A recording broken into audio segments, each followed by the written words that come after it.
Welcome to Books Tips Tuesday, and today is our final day to talk about book reviews, how to write them, what to do, what not to do, and we are talking about positive reviews today. Exciting! Finally, some positivity into our lives. We spend a lot of time on negative reviews because honestly, that's the most controversial, most difficult, at least for me. We talked last week about neutral reviews because those could be challenging, almost as challenging as negative reviews, but today we get to talk about writing positive reviews. First of all, I would like to say thank you for the positive reviews. As an author, positive reviews just make our day. We know that we need the negative reviews. They're helpful, and the neutral reviews, also are helpful. But oh boy, it's like giving an author candy when they get those positive reviews. And taking the time to write those, whether you're giving them for review or not, is just, it just is a blessing. And it's something that everybody can do, because it only needs a sentence or two that really makes a very big difference.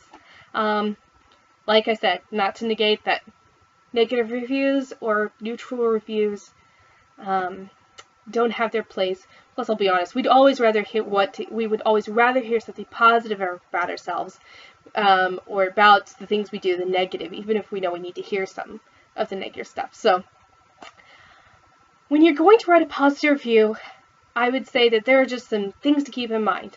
Number one being keeping it kind of contained, especially when we're really ecstatic about a book. I mean, there's some books that are just, I would go on and on about. In fact, some of them are on the shelf. Yeah, I would probably go on a long time about Christie. It's very impactful for me. I could go on for a while. While it's not on my shelf, I do have one by Sarah Sandin. I could go on about some of her books for a while. They've fared very positive. But not that you have to be super brief, but most reviews, I would say 500 words max, if you want people to read them. If it's just for your delight, right on. But 500 words is usually about the max you want a book review to go. Make sure that you talk about what was positive. I know that sounds kind of obvious, but sometimes we get their reviews, we put them up there, and great book, 5 stars. And you're like, okay, well, what made it a 5-star? Especially some of the people that I trust their reviews, I want to know, okay, was it 5 stars like there was nothing bad in it? Or was it 5 stars like everybody should be reading this book? Is it like the next Connecting by Larry Crabb type book that just is mind-blowing and I think every Christian should read it? Or is it, 5 stars, just, it was a good Max Lucado book and very great, but it's just, what does that 5 stars mean? I always like to know what it is. So when you write a positive review, here's some areas to keep in mind. Characters, what did you love about them? If it's negative things, just what is it about the characters that was compelling? The plot, the setting, what is it that you just loved about that stuff? And I guess, really honestly, you could do, for all reviews, you could keep stuff in mind. In writing a positive review, it's also important to make sure that, again, there's not a lot of personal connections mentioned. I know we talked about this with the negative review, and probably is not to make personal attacks. But also you want to be careful how much you connect even your positivity to the writer.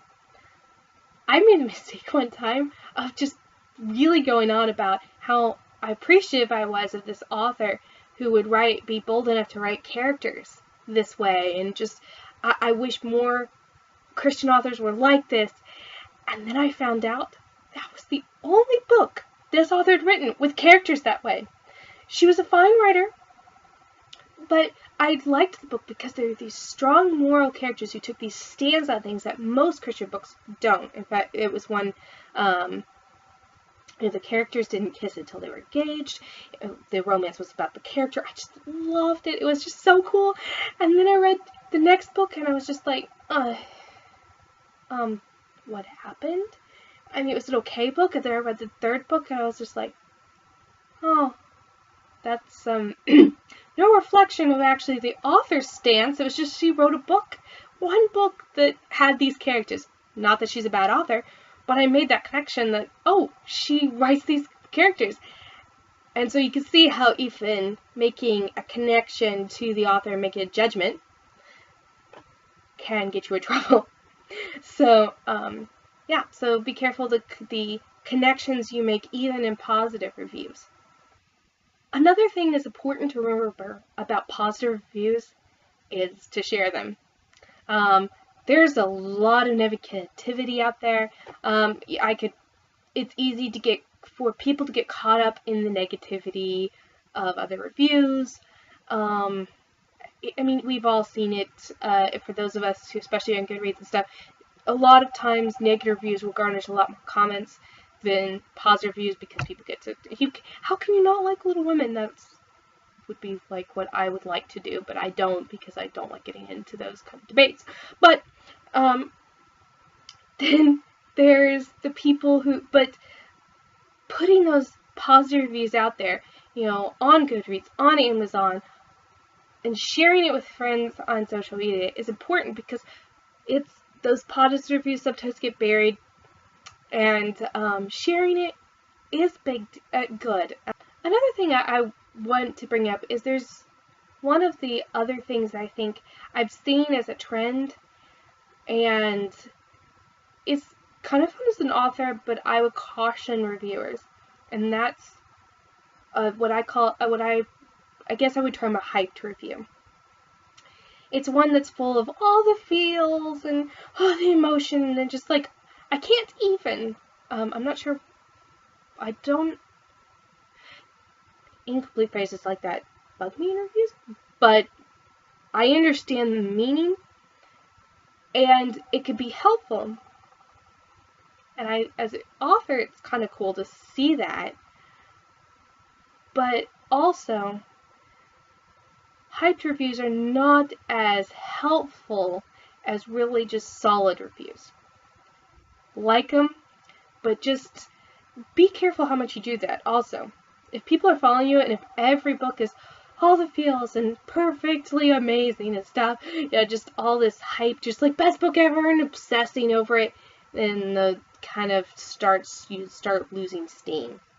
Saving up those very super hyped reviews for really amazing books is important.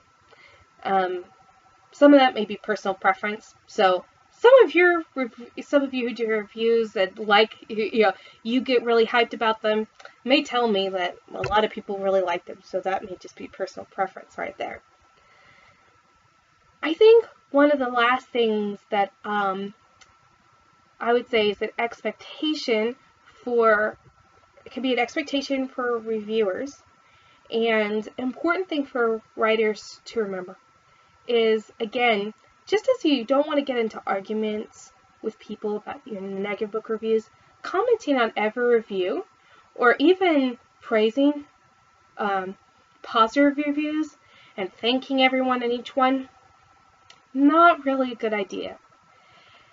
It's so tempting.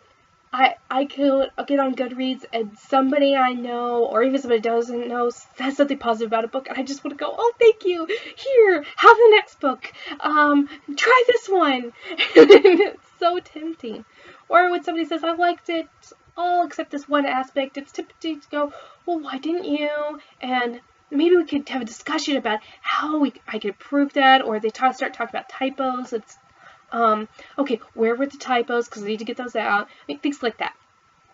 It's so easy to get pulled in to try to converse with readers, but just as it's not really appropriate for authors to argue with people on the negative reviews, it can be a negative thing to always be commenting on reviews. Saying a simple thank you Not that big of a deal. It can get annoying to some people, but most people I don't think are going to have a problem with it. But especially anything that's not just a thank you, if it goes beyond like saying anything else, it can get you kind of a bad reputation as kind of a stalking author. Having been part of several groups that are reviewers, I will tell you, authors, there is chatter that goes on. Like, don't do this, author, or some frustration about this author's just like commenting all the time and telling me, oh, well, you should, this historical fact, or, you know, when I just said, this didn't feel exactly right, but I love the book, they'll tell me why it was historically correct. And something not very cool. It gets a lot of negative stuff, and even people who like the book start getting frustrated. So, as an author, again, you need to be careful about how much you're commenting on reviews, and as readers, you can have the reasonable expectation that you're not going to be stalked by authors.